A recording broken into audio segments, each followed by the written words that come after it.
tout le monde, Charles Robert pour la Minute Mobilité numéro 22. Aujourd'hui, on parle de position scapulaire. Qu'est-ce que je veux dire par position scapulaire? C'est que dans différents mouvements, l'omoplate, la scapula, l'os qui compose une partie du complexe de l'épaule, l'omoplate doit se positionner dans différentes positions dépendamment du type de mouvement qu'on peut faire. Un des cues les plus communs qu'on va avoir tendance à entendre, c'est omoplate vers l'arrière et vers le bas pour stabiliser l'épaule, pacter, comme on appelle shoulder packing, vraiment pacter l'épaule, position stabilisée vers le bas. Il y a une erreur là-dedans, c'est dans tous les mouvements qui s'en vont vers le haut, on ne peut pas appliquer le cue de vers l'arrière et vers le bas. Pourquoi?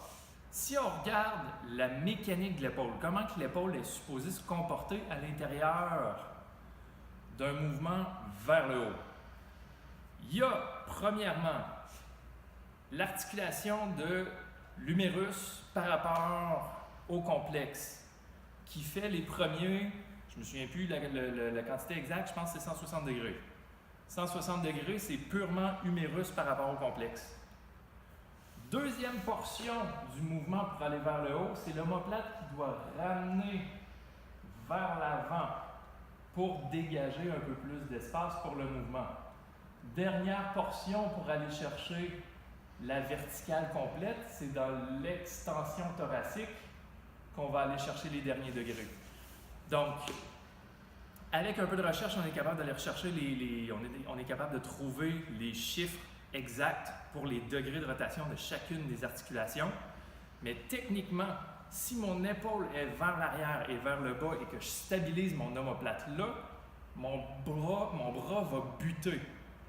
Puis si je maintiens ce cue-là dans tous mes mouvements overhead, quand je veux faire du press, quand je veux faire du snatch, quand je veux faire du handstand, l'équilibre sur les mains, si je maintiens ce cue-là de l'épaule vers l'arrière et vers le bas, je vais toujours aller buter dans mon acromio-claviculaire, dans ce qu'on va arriver à retrouver un pincement au niveau du supraépineux. Syndrome de coiffe des rotateurs, pincement, syndrome de pincement, il y a plein de paquet de noms, paquet d'affaires. Mais tout ça pour dire que si mon épaule est vers l'arrière, vers le bas, je vais aller générer un pincement au niveau du supraépineux. Si je laisse mon omoplate aller dans le mouvement comme elle est supposée aller, je dégage l'espace et je dégage le chemin pour être capable de bien aller vers le haut.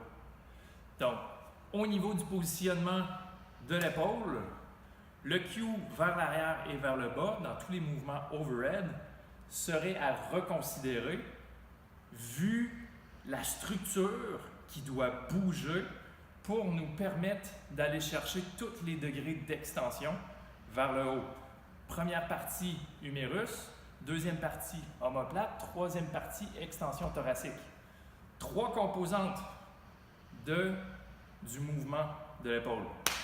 Donc, gardez ça en tête, expérimentez avec les différentes positions et sentez la différence. La santé de vos épaules est en jeu.